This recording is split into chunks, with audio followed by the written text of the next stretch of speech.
Hey ladies, it's me, the Natural Cole, and today I have a special video for you, or a different type of video. This is a cooking video that I'm going to show you using HelloFresh. Now, this video is not sponsored.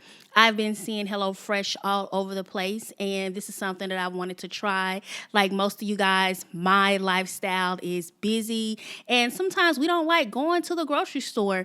And one thing I like about HelloFresh is that you get to select 3 meals. It comes with these amazing cards that show you step-by-step directions, and all the ingredients are really fresh. So in this video, I'm going to make the salsa verde enchiladas. And as you can see here, I'm opening up this bag and getting these ingredients ready so I can show you. Now, I'm not going to talk through the entire video because you guys can see exactly what I'm doing here.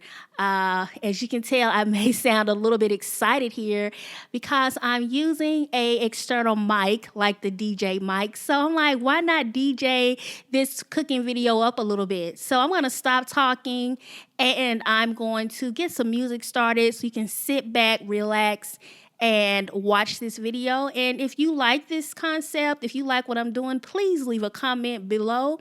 And if you want to see more cooking videos from me, let me know. I want to change it up a little bit and not talk about hair all the time. So I really appreciate you for stopping by my YouTube channel. Be sure to subscribe. And like I said, leave a comment. And until next time, this is The Natural Cole. Peace.